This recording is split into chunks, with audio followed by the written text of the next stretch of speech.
Bien, señores, con relación a la sentencia del día de ayer que comentaba el doctor Sierra y el doctor Pichardo, nos preguntan que cuál es la diferencia entre lo que ocurrió con el senador Winton Guerrero y lo que ocurrió ayer con Faña. Y simplemente el primer caso, no importa que sea negociado o no, pero no sé si a nivel jurídico se dice, pero una persona que fue el que fue acusado de difamación, que fue el senador, esta persona al pedir excusas reconoce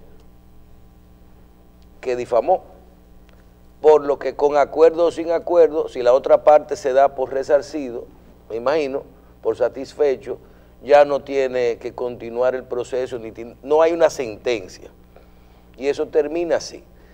El caso de ayer puede ocurrir o no que haya una negociación, y estoy totalmente de acuerdo con el doctor Fidel Pichardo.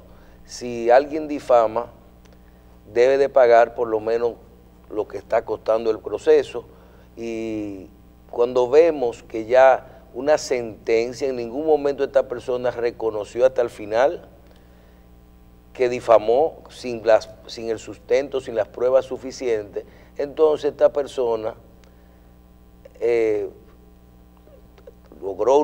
salió una sentencia, terminó el proceso en esta instancia, y esto ocasionó que dos cosas: que el proceso penal saliera y luego que el proceso civil se condenara por una suma de 500,000 pesos, que es como decir, tú eres un culpable light. Tú eres un culpable light. Esta es una sentencia que, si yo fuera José Ramón Peralta, y eso lo vamos a ver, si lo que dice el doctor Pichardo tiene razón, nos vamos a dar cuenta mañana. Si Faña apela a la sentencia, o si apela a la sentencia Peralta, porque Peralta puede decir, aunque con sus declaraciones de ayer, si no apela a ninguno de los dos. O si no apela a ninguno de los dos. Si no apela a ninguno de los dos, yo te diría a ti que Peralta puede decir, bueno, yo me siento, nunca procuré el dinero, porque él del principio dijo que lo iba a donar. Anunció que lo va a donar. ¿Verdad? Y sí, pero el monto que él solicitó no fue 500,000 pesos. Entonces, podría decir, ya yo me doy 14 millones. Yo me doy me siento satisfecho, o podría apelar. Si apela cualquiera de los dos, entonces fue que no hubo acuerdo. Si no apela de ninguno de los dos, entonces hay dos cosas: o hubo un acuerdo, o Faña entiende, o hubo un acuerdo, son tres cosas: o Faña entiende que salí más bien que el carajo sin hacer lo que hizo Winton, claro, ¿verdad? O el senador o José Ramón Peralta, ministro de la Presidencia, dice, no me siento conforme con los 500 y también voy a apelar, que creo que es lo que debiera hacer. Lo va a dejar de ese tamaño. A lo mejor, si él entiende que se siente satisfecho y viendo la cantidad de presión que recibe el ministro de la Presidencia por dedicar estos días a este trajín, sí, o el mismo Faña, que creo que yo no lo vi haciendo campaña en la Secretaría General, porque esto absorbe, esto es una locura, ¿verdad? Entonces, para no irse a otro proceso, pero a la persona que preguntó, creo que por ahí es la cosa. Sí, no, mira, en la Suprema Corte de Justicia lo que pasó fue un acuerdo. O sea, sí, este señor pidió excusa, pero eso no es suficiente. Es que el accionante, que fue Hipólito Mejía, aceptara esa disculpa como único resarcimiento y dijera, yo voy a dejar eso así. Como él es dueño de su acción, siendo una acción de índole privada, porque hay tres tipos de acciones: acción pública, que son los tipos gravísimos, como asesinato, a poner un extremo, violación, estupro, que quiera la víctima o no, seguir accionando es un deber del Ministerio Público, seguir esa acción, quiera o no la víctima. Hay acción pública, instancia privada, que son delitos de cierta gravedad, pero que deben ser sostenidos por su víctima permanentemente. Y de acción privada puramente, como es el caso de la difamación. Hipólito Mejía dijo, yo acepto la disculpa y se murió el caso ahí. ¿De acuerdo? Bien. Esa es la situación. Bien, señores, por otro lado, tenemos lo que ocurrió, esta experiencia de ayer con los nombramientos del presidente Danilo Medina y los casos que aparecen o que no aparecen, si tienen un proceso abierto, si no tienen un proceso abierto. Y yo creo que no es solamente el síndrome de las redes sociales y del exceso de información, porque eso hay que asumirlo en estos casos como un beneficio para la ciudadanía. Pero yo creo que es otro tema más para que los presidentes y todos nuestros gobernantes no necesariamente, primero, dejen para último los nombramientos. Segundo, ¿cuál es la razón de que por presión de cambios hay que cambiar gente? Y sobre todo los 27, los 16, ¿verdad? Salvo que tú tengas una ley, que creo que en el caso de los militares hay una ley de 2 años, el ministro de la Fuerza Armada, cosa preestablecida. Ni los presidentes se pueden dejar llevar de que la gente no puede durar mucho tiempo.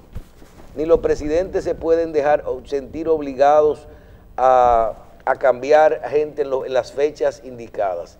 Ni creo que se deben dejar presionar de la gente la necesidad de cambio, a menos que no sea porque aquí todos sabemos que aquí hasta matan gente cuando hay que cambiar un jefe de la policía porque viene en cambio. Para calentar. ¿Verdad? Y lo calientan. Entonces vivimos en un país, la gente busca, los está sonando fulano. Entonces todo eso hay que verlo.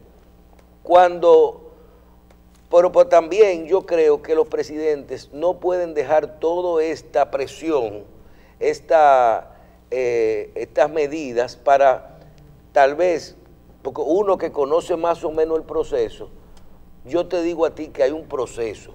El presidente llama con las personas que entiende que puede nombrar y hace una depuración previa a través de los organismos correspondientes.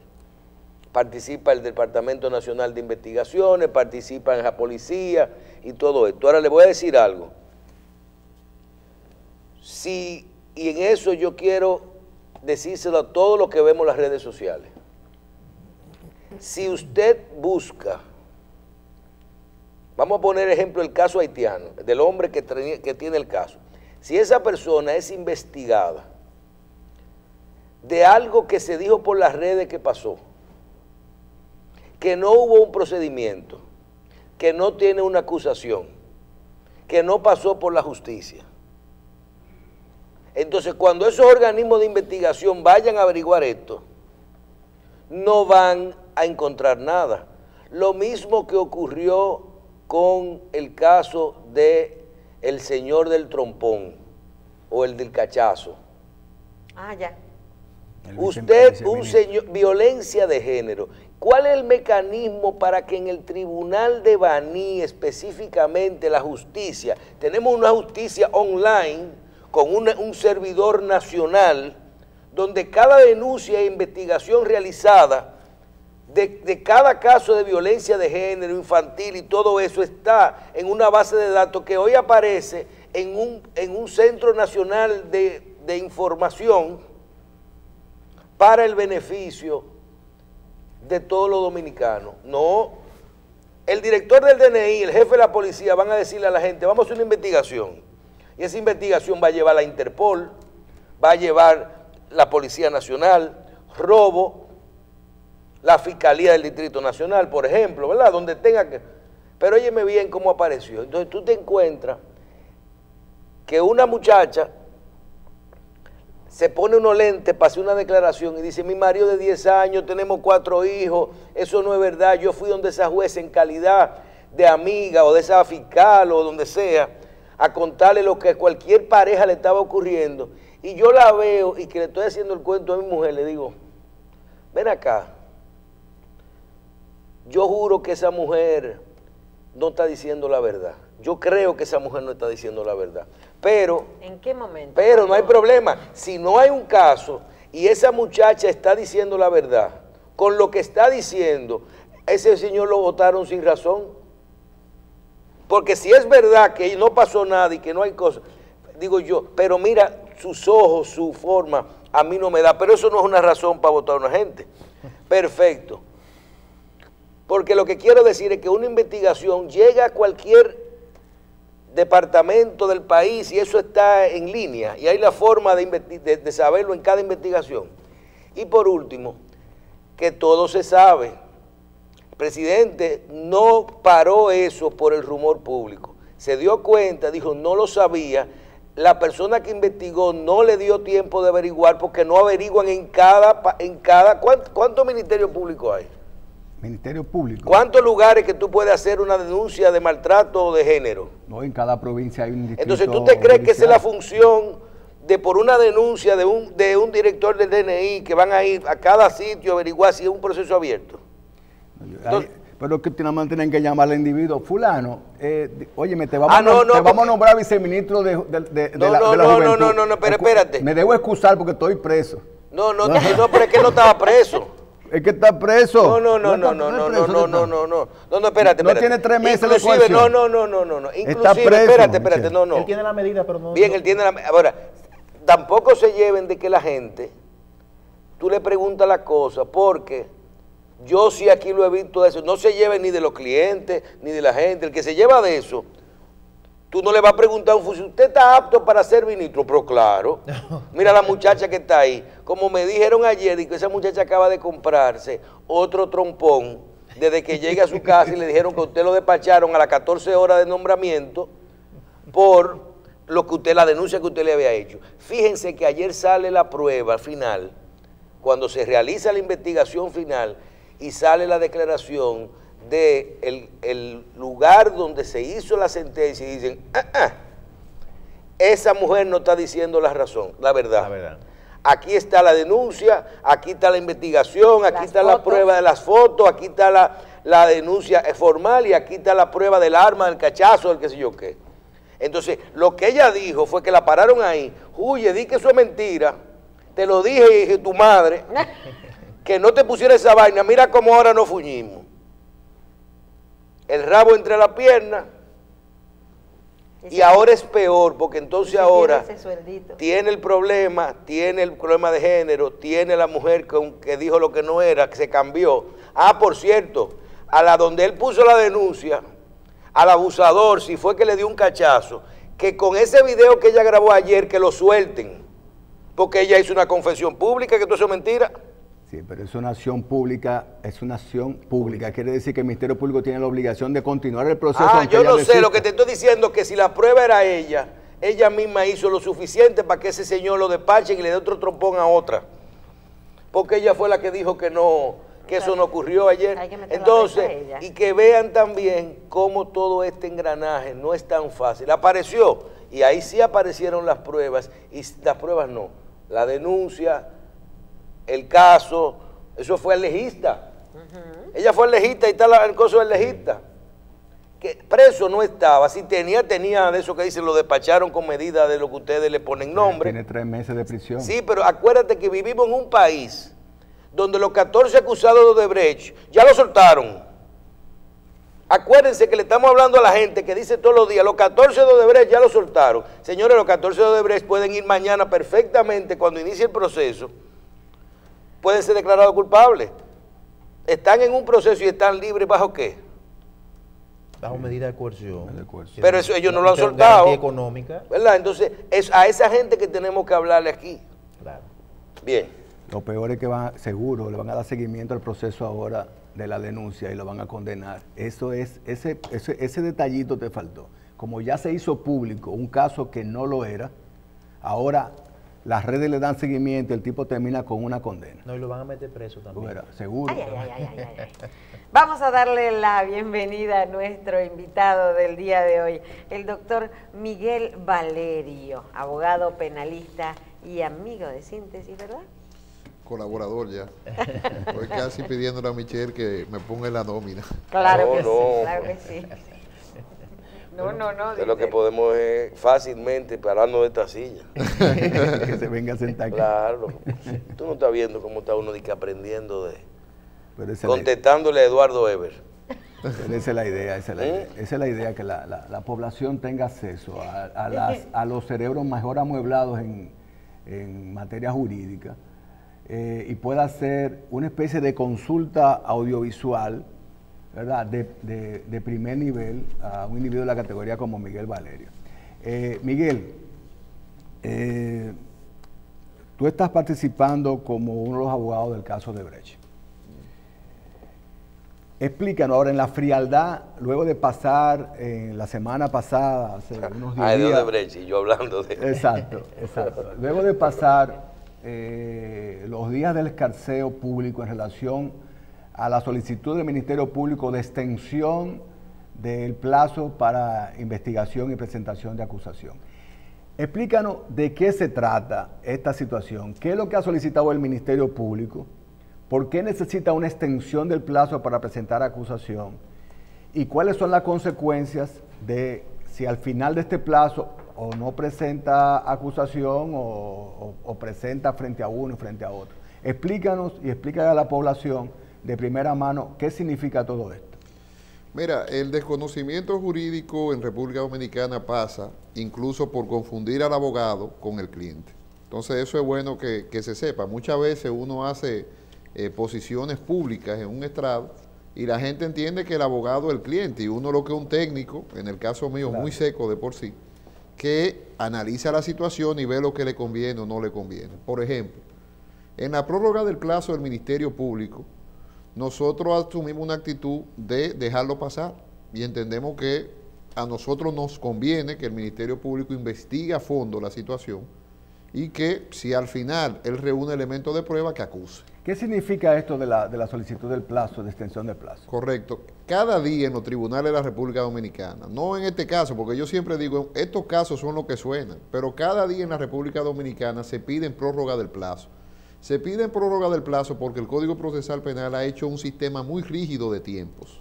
Al contrario de lo que pasaba antes, que usted tenía 2, 3, 4 años para investigar, ahora no, ahora usted tiene unos plazos que son plazos fatales. Plazo fatal en derecho quiere decir que si usted no cumple en rigor procesal lo que está mandando la ley, usted va a tener una sanción procesal que en este caso sería la extinción del proceso. Por eso el Ministerio Público la semana pasada entendió que no estaba completa todavía su investigación y pidió una prórroga del plazo. El abogado que va a discutir una prórroga del plazo tiene que tener motivo sobrado, porque en 99% de los casos los jueces otorgan la prórroga del plazo, no solamente a nivel de Suprema Corte, sino a nivel de tribunal inferior. Incluso yo he dicho, porque quiero ser justo en esto, el magistrado Ortega es una jurisprudencia que hay que estudiar.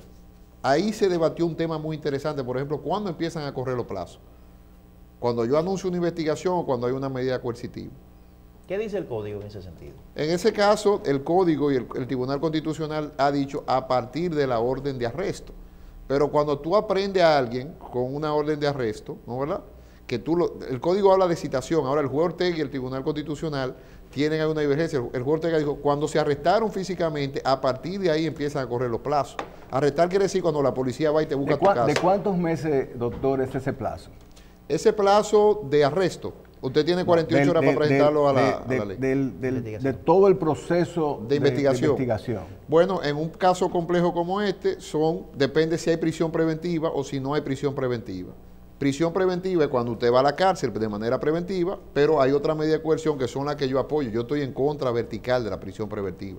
Yo creo que la prisión preventiva tiene que ser para casos de terrorismo o casos que ya son absolutamente graves, pero a nadie, por eso cuando usted está hablando ahorita del tema de la presunción de inocencia, que es lo que están hablando en el fondo, aquí de que te ponen en la televisión, tú eres un acusado y se acabó tu vida. Y no es así. Miren el caso de Bob Menendez en Estados Unidos, el hombre lo acusan, va a un tribunal, queda empate el juicio, no están diciendo que inocente o culpable, hay un tecnicismo ahí que queda empate los testigos, lo descargan y el presidente del Senado de los Estados Unidos dice que lo está recibiendo con las puertas abiertas, porque se demostró su inocencia. Aquí no, aquí todo lo contrario. Aquí sale en televisión y se condenó. El plazo de investigación es, en caso de prisión preventiva, de 8 meses y puede haber una prórroga adicional de 4 meses, que fue lo que ocurrió la semana pasada. ¿Y si el caso es complejo? Si en complejidad, en caso de casos normales, estamos hablando de que usted tiene 3 meses y una prórroga de 6 meses. Miguel, pero hay una decisión, yo no sé si llegó a la Suprema Corte de Justicia y sentó jurisprudencia, en el sentido, y por eso hay que cuidar las formas, en el sentido de que este plazo comienza no a partir de una medida de coerción, sino a partir de el inicio de cualquier acto investigativo. Y, de hecho, recuerdo algún tipo de decisión que favoreció a algún tipo de imputado en ese sentido. ¿Varió esa decisión en este caso? ¿Cuál es lo que es lo que en firme Mira, debe hacerse? hay un tema que el Tribunal Constitucional nos ha enseñado a todos, que es que cuando tú vas a variar el presidente tienes que motivarlo muy bien. El problema que tenemos a nivel de Suprema Corte de Justicia, lamentablemente, es que los presidentes cambian de un día a otro. O sea, el Código Procesal Penal el Código Procesal Penal, primer artículo de medida de coerción, dice la citación.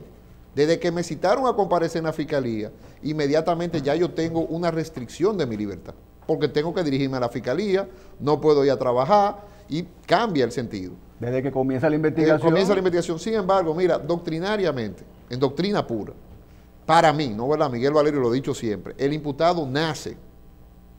¿Cuándo nace la categoría de imputado? Porque esos son de los problemas que la reforma del 15 no solucionó. En el 2015 hubo una reforma procesal penal que es la peor de la historia, porque fue una reforma regresiva, no progresiva, no corregimos lo que había mal. Por ejemplo, en España, que yo conozco muy bien el régimen, está el detenido, está el investigado y luego está el imputado. Ahora, ¿quién es el imputado? El imputado es aquella persona que se le dicta una medida de coerción real, real no, porque real es económico en términos técnicos, pero para la gente, se le dicta una medida de coerción la que fuera, o se le solicita un anticipo de prueba. Esa es la visión doctrinaria del imputado. Así que hay una intervención jurisdiccional. De hecho, en una reforma del año 2015, que yo, precisamente de España, ayer la estaba estudiando, se habla de los derechos del detenido, de los derechos del investigado, y luego están los derechos ya del imputado. Aquí, lamentablemente, el Código Procesal Penal no hace diferencia y desde que te citan, ya tú eres imputado, y yo no lo veo así, porque es que yo entiendo de que una cita es un derecho del Ministerio Público de investigar una acción.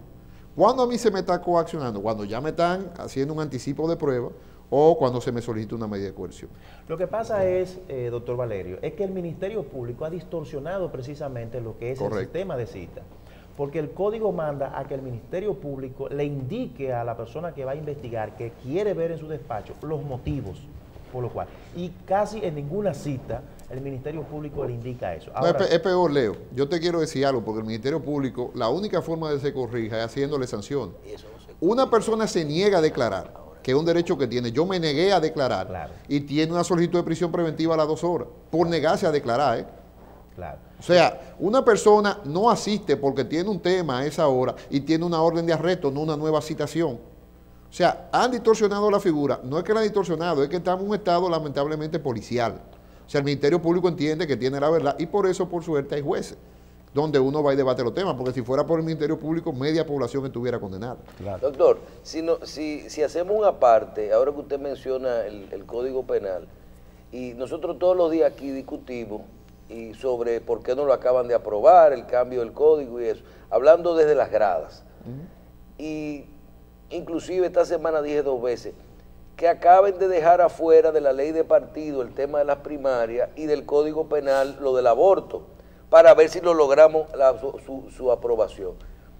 Ustedes los abogados, sobre todo penalistas, que con la práctica y con todas estas dudas sobre el sistema, han revisado el proyecto final que está en el Congreso y todas estas cosas que ustedes mencionan, términos, plazos, se corrigen con la nueva aprobación de este código. ¿Está mejor terminado el código que está en el Congreso que lo que tenemos en el momento? Hay que hacer una diferencia, Michelle. Está el Código Procesal Penal que regula 2 cosas. Yo le digo a mis estudiantes, y digo en la oficina siempre, el derecho son formas y plazos, el derecho procesal.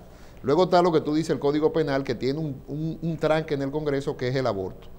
Las 3 causales del aborto han parado que nosotros tengamos un código penal y que muchas conductas que deberían ser delictivas, porque son delictivas. Usted lo que está diciendo es que hay un código procesal y un código penal. El código penal está de debate en el Congreso. El código procesal penal hubo una reforma en el año 2015 que yo he dicho a todas luces que mala. Para ponerte un ejemplo muy sencillo, el plazo normal de un proceso penal hoy día en República Dominicana es 4 años.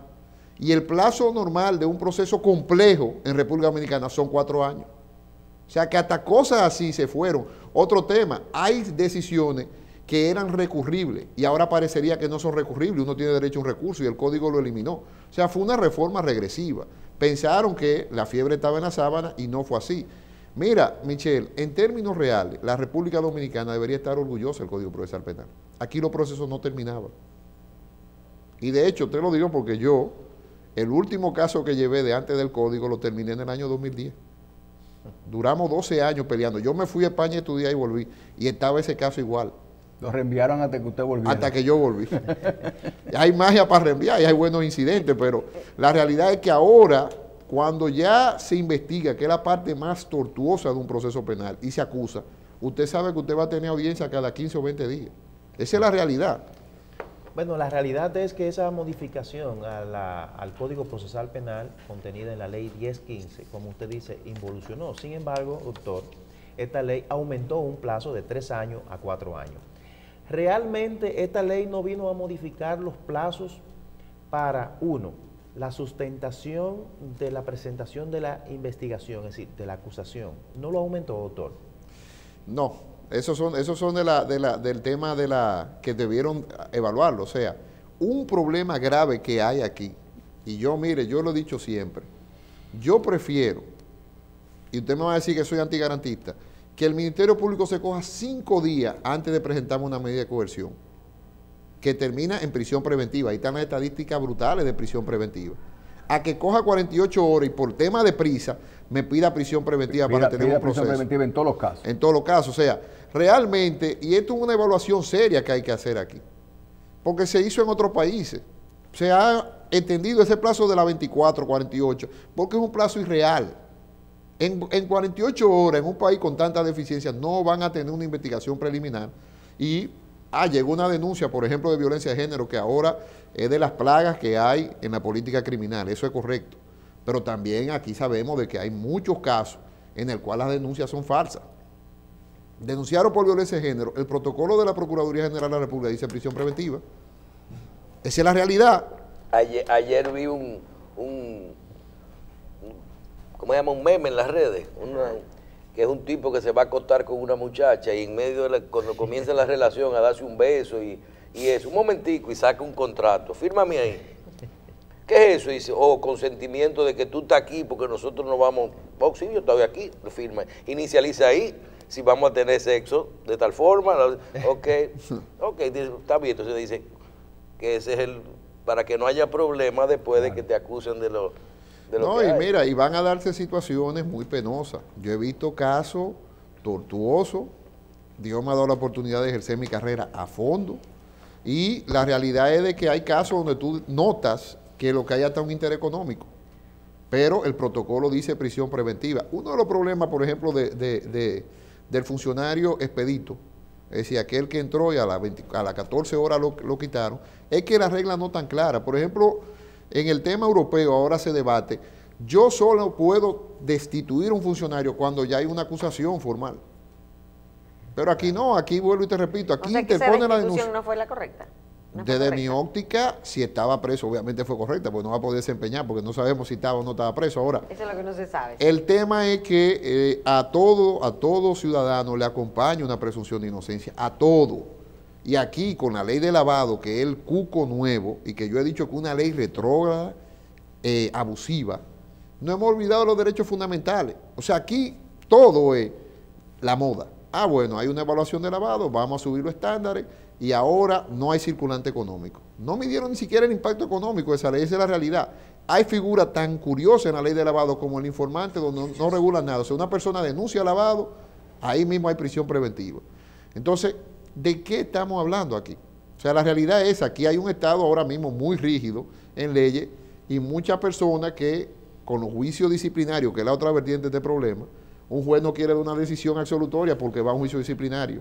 Si la prensa puso a sonar ese juez, va a un juicio disciplinario, de su razón en derecho o no.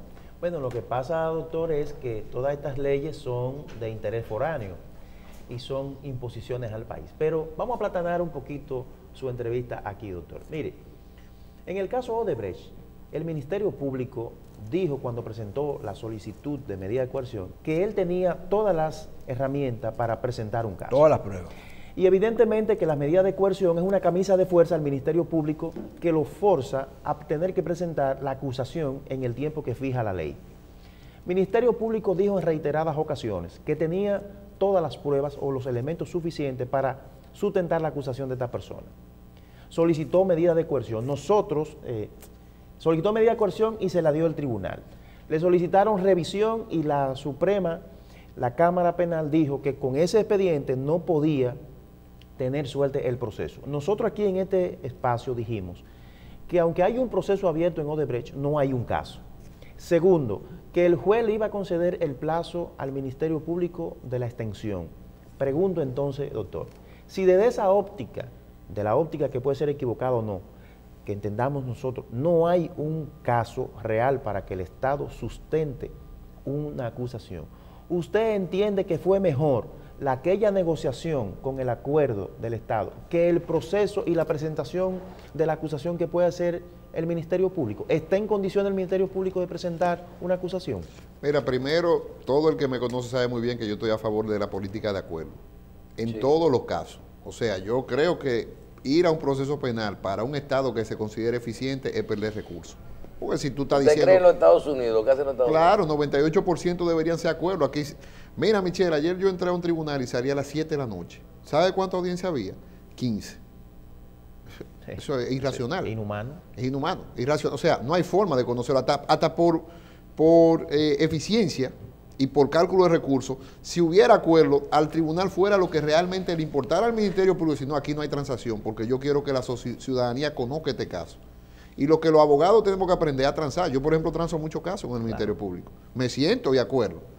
Porque aquí también hay un plurito. Bueno, que si tú transas te declara culpable. Bueno, pero si dan a prueba, no vayamos a un proceso. Eso es lo primero. Ahora, sobre el tema de Odebrecht en sentido particular, vuelvo y te repito, tienen 4 meses más, es un derecho que tiene el Ministerio Público, a nosotros nos conviene como defensa, yo lo veo muy bien. ¿El primer plazo fue de cuánto, doctor? 8 meses. 8. Y le extendieron 4 meses más. Porque le voy a decir algo que lo vi, yo he tenido en el caso de Odebrecht una gran ventaja. Uno, amigos míos del Brasil están imputados en Brasil, por problemas de Brasil. Y por una deferencia hasta de hermandad que tengo con ellos, tuve que ir... Me han pedido asesoría. He estado trabajando con abogados del Brasil en ese tema. 2, amigos míos en Argentina, fiscales, me han invitado a su casa de paseo. ¿Sabe qué hicieron en Argentina con las delaciones premiadas? Archivaron todos los expedientes. Punto. Lo archivaron. O sea, porque no habían pruebas suficientes. No pudieron sustentarlo. O sea, ¿hubo algo irregular? Digamos que sí. En República Dominicana, ¿a quién usted representa, doctor? Aquí a Víctor Díaz Rúa. ¿Usted está de acuerdo? Usted decía hace un minuto que usted apoyaría una salida económica. ¿Usted cree que su representado debe tener una salida negociada y aceptar, por ejemplo, el pago de la multa del duplo establecida en la ley de soborno a cambio de, a cambio de no tener sanción penal? No, en el caso de Díaz Rúa nosotros hemos sido concluyentes que estamos prestos para que conozcamos la acusación. En el caso de nosotros particular, porque en el caso de Víctor Díaz Rúa, en la delación premiada, él solo sale en un caso. Pero vamos a barajarlo despacio. 5. Vamos a barajarlo despacio. No, estamos diciendo que no vamos a llegar a acuerdo. De acuerdo. No van a llegar a acuerdo. No. Vamos de nuevo. Usted hace 45... En este momento no hemos visto nada que nos haga llegar a un acuerdo. Pero usted dijo hace 43 segundos, sí. Eduardo, como 42 segundos, ¿verdad? Que usted entiende que en todos los casos de tipo penal, sobre todo penal económico, el acuerdo debe primar y no llevar un proceso traumático. En el caso de su cliente, Víctor Díaz Rúa, el ministro de Obras Públicas, usted, repito, no apoyaría esa misma tesis que usted hace 43 segundos acaba de decir, de un acuerdo económico, por ejemplo, digo yo, hipotético, que él acepte el pago del duplo de la multa, igual que Odebrecht, a cambio de que él no sea imputado penalmente y simple y llanamente resarcir al Estado, admitiendo una parte de la responsabilidad, no culpa, y terminar ese proceso. Mira, lo que pasa es que el acuerdo como tal, digo, estoy de acuerdo con el acuerdo, no voy a retractarme en eso. Lo que digo es, en el tema de un acuerdo, lo primero que tú tienes que verificar es la culpabilidad o no de tu imputado. Si es culpable, sí, pero en este caso estamos partiendo de que inocente, número uno. Número dos, que me pasó en estos días, mira qué interesante, Fidel, me acaba de pasar en un caso. hay que enseñarte las pruebas. Claro. Tienen que enseñarte la prueba. Bueno, estas son las pruebas que yo tengo una intersección telefónica, lo que tú tengas. Hay que evaluar las pruebas. Y después que tú evalúas las pruebas, si tú entiendes que esas pruebas son suficientes para mantener un caso, tú sigues. Nosotros estamos diciendo que las pruebas que al día de hoy, las delaciones de Odebrecht, no tienen sustento alguno. Y ellos pueden tener pruebas que ustedes no conozcan. Esas son de las cosas que se debaten en tema de acuerdo, de que el Ministerio Público muchas veces, en aras de lograr un acuerdo, en Estados Unidos hay muchos errores judiciales que la Suprema Corte de Justicia ha debatido, no te enseño todas las pruebas, y llego a acuerdo antes de presentar la acusación. Por eso yo soy muy partícipe. No como un juego de black, de eso. Exactamente. Pero es que una prueba yo soy muy partícipe. Una prueba no transparentada no debe ser excluida del proceso. No. Como este es un caso, como este es un programa para abogados, tengo que decir a los colegas, yo prefiero mucho el acuerdo cuando la acusación está presentada.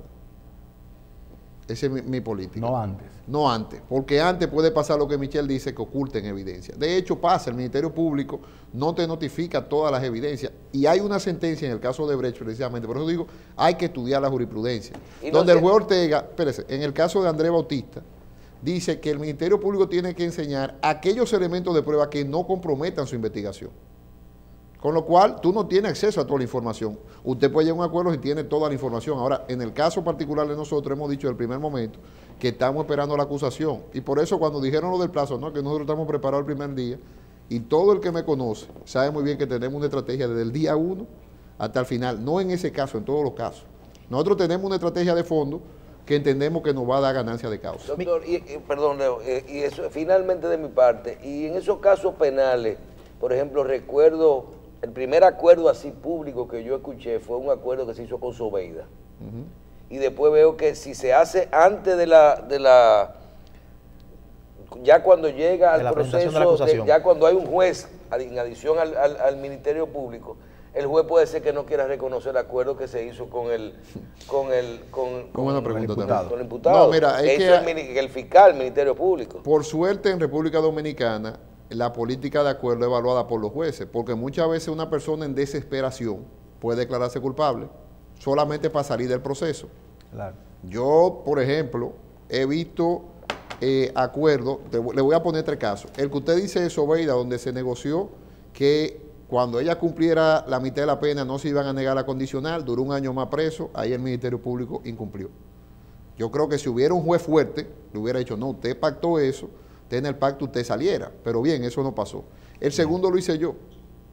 El acuerdo económico más grande que se ha hecho aquí, lo hice yo. Y lo hicimos en sentido general, que fue los casos bancarios. Caso Bancrédito, hubo un acuerdo, se desistió la acción, no pasó nada. Ese estaba ya en juicio de fondo. El caso de José Carmen Cruz de los medicamentos, también lo hice yo. Él suspendió por un tema de salud, él todavía hoy día está muy mal, se le suspendió la condena 9 años, 1 año de prisión y la mitad de su bien al Estado. Entonces, la política de acuerdo depende mucho. Ahora, yo le aconsejo a los abogados, ese es mi humilde parecer, porque está equivocado, que usted llegue a un acuerdo cuando usted ve la acusación. ¿Cuál es el miedo que uno tiene, Michelle? Y por eso es bueno que los jueces controlen los acuerdos, porque ha pasado en Estados Unidos. Hay mucha gente que se ha declarado culpable,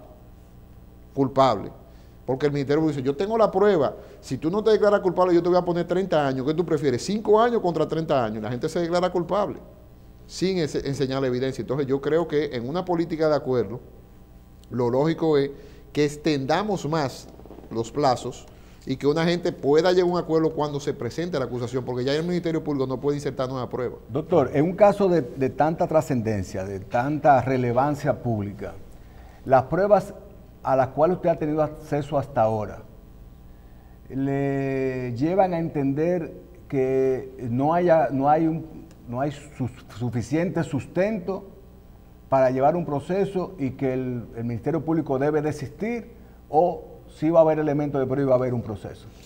Mira, el tema de las informaciones que ha dado Odebrecht, porque de eso es que se trata, van a tener que ser debatidas en un juicio. ¿Cuál es el problema que nosotros tenemos?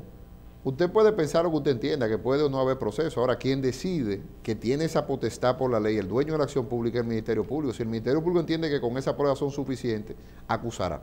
Con lo cual, que haya un proceso o no, yo siempre digo a mi cliente, eso es muy relativo. Porque lo que yo estoy viendo de una manera, el Ministerio Público no está viendo de esa.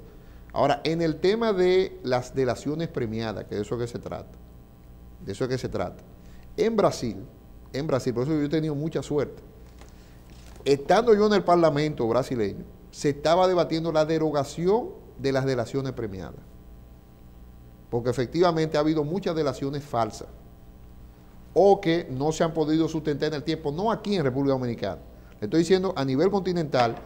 Eso que vemos de Lenín Moreno, eso que vemos de Lula, el caso de Lula es un caso escandaloso. ¿Por qué? El caso de Lula es un caso escandaloso. Mire, yo me acuerdo como ahora que son de las satisfacciones que da ser un profesional independiente, que yo me pude sentar la tarde entera a ver la apelación de Lula, porque yo ya tenía curiosidad. ¿Sabe por qué se condena a Lula de Silva? País más grande del mundo, como ellos dicen, ¿no verdad? $300,000. Pero mire qué soborno tan raro. La esposa de Lula, que muere en transcurso del proceso, compra un inmueble y dicen, nosotros no estamos interesados en ese inmueble. Y le pide a la constructora, te devuelvo tu dinero, y se rescinde el contrato. Con lo cual no llega a un registro de propiedad. Eso pasaba aquí también. ¿Sabe por qué condenan a Lula? Porque 3 o 4 vecinos dijeron que lo vieron en ese apartamento, pero no hay un registro de propiedad, con lo cual Lula no podría decir que eso es de él. No hubo una prueba de que él estaba utilizando un testaferro. No hubo una prueba de nada. Y lo condenaron a 12 años. ¿Hubo alguna prueba de que él diera algo a cambio de esto? Nada. El régimen normal de gobierno. ¿Tú crees que esa es la discusión. ¿Tú crees que en República Dominicana vamos camino a que el populismo, los medios de comunicación y la presión política decidan los casos por encima de la prueba? Mira, yo tengo mucho... ¿Y cuál es el peligro de que esto suceda? Y usted también, Leo también, tú también, que litigamos a diario. Yo no sé si a ti te ha pasado, pero yo me he tenido que arrodillar 2 o 3 veces a ese magistrado. Usted sabe que es inocente. Usted sabe que es inocente, no coja presión y lo condene. Porque es que aquí ha pasado algo muy raro, muy extraño. Aquí no hay credibilidad alguna en la justicia. Y cada sentencia tiene que tener una motivación, mal o bien. El derecho es tan rico que tal vez yo no comparto esa decisión, pero es una decisión plausible. Hay cosas que son irrisorias. Pero todavía usted no ha tenido tanta presión en el caso actual y tanta prueba que se vean que usted tenga que arrodillarse por su cliente. Mire, yo le digo algo, cuando veamos la acusación va a ser otro momento procesal. Pero yo por tendencia, porque es que esa es la ventaja, o sea, yo digo caso grande, caso pequeño. El caso grande es el mediático. Claro. Donde a veces usted tiene más garantía tal vez que en el pequeño, y a veces usted dice en el pequeño tengo más garantía que en el grande. O sea, nosotros estamos hablando aquí de una justicia que está atrapada ahora mismo. Por los medios. Por los medios, por las redes, por la vida social. Pero en estos días hemos visto un caso donde un ciudadano le dio 2 trompadas a un abogado en medio de un estrado y no pasó nada. Y cuando sale eso en los medios, son tan irresponsables los dos lados, no estoy diciendo solamente, porque hubo gente que salió defendiendo al abogado, dice, no, porque él defiende buenas causas. Yo, pero ¿buenas causas de qué? Y le tuve que decir en las mismas redes, no, el problema es que yo tengo derecho a defender. Es más, yo tengo una licencia del Estado para yo defender, y yo defiendo plenamente. Claro. Pero le dio 2 trompadas, Michelle, ¿no verdad?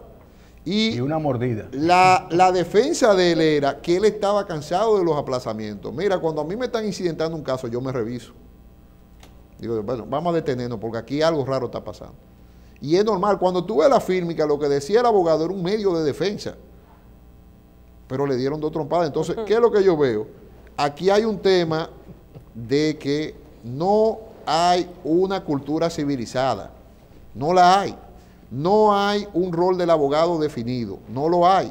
Y hay una confusión entre el rol del abogado y el cliente. ¿Tú crees que le está faltando valor y responsabilidad tanto al Ministerio Público para no acusar cuando no hay pruebas, como a los jueces para no admitir pruebas irregulares o tomar decisiones firmes cuando hay presión mediática? ¿Falta valor, Miguel? Mira, yo quiero ser juez alguna vez seré.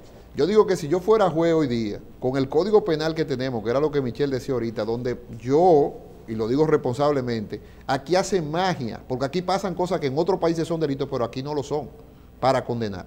Yo cayera preso todos los días.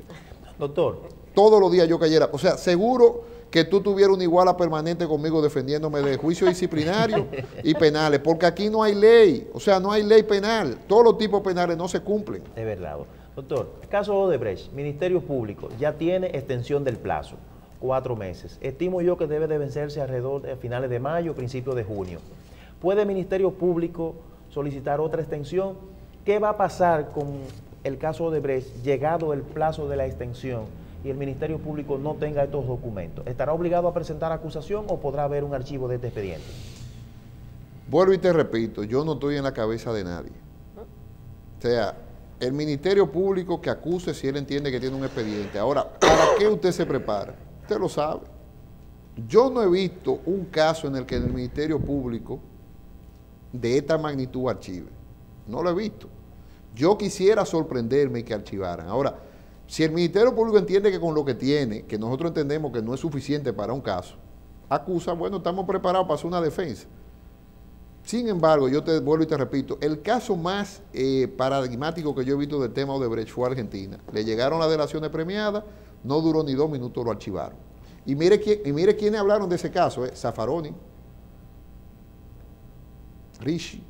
Estamos hablando de los mejores juristas de América Latina que evaluaron las delaciones premiadas y dijeron, esto no funciona. ¿Qué son las delaciones premiadas? Miriam Germán en República Dominicana al analizar las delaciones premiadas que estaban en el expediente, dijo que se trataban de opiniones, especulaciones, creencias. Yo creo que no son pruebas. Sí, lo que pasa es que todavía eso es algo que hay problemas y ojalá.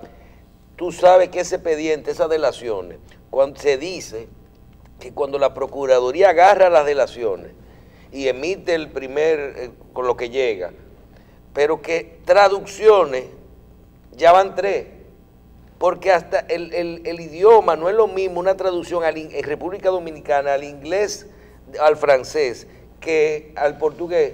Michelle, déjame decirte, no solamente hasta eso, la entonación, la forma de hablar, lo que se decía ahí no es igual. Y esto es importante que el público lo sepa, porque de esto que vamos a debatir aquí. En derecho procesal penal hay 2 principios, que uno se llama la inmediación, es decir, el juez solamente puede ver lo que inmediatamente pasa en el tribunal, no en un papel, y la contradicción, es decir, yo tengo el derecho a contradecir cualquier información que entra ahí. Son esos 2 principios. Cuando estamos hablando de ese tipo de delación, informaciones falsas que ha dado Odebrecht, cuando estamos hablando de eso, aquí hay un tema importante y neurálgico. En estrado, generalmente cuando hay un testigo señalando algo, usted le dice, ¿usted en el tribunal ve una persona con la descripción que usted dice? Sí. ¿Usted podría señalarlo? Sí. ¿Usted podría identificarlo? Sí. ¿Quién era esa persona? Fulanito de tal. ¿A qué se dedicaba? A tal cosa. Dígame usted si en esas delaciones, con la información que tiene, podría el Ministerio Público salirse de ahí. O sea, el problema fue en Brasil. Yo creo que el Ministerio Público debería archivar esa situación. Esa es mi opinión. Ahora, yo no estoy en la cabeza del Ministerio Público. Le damos las gracias, pues, al doctor Miguel Valerio con esa facilidad que tiene tan simple de decir las cosas. Muchísimas gracias por haber estado con nosotros. Gracias a ustedes, Michelle. Espero mi salario a final de mes. Yo no tengo problema si usted también comparte conmigo los casos, los honorarios. Claro, no hay problema, tal vez te necesitemos. Muchísimas gracias. Hacemos una pausa porque ya llegó el momento de Síntesis Educación.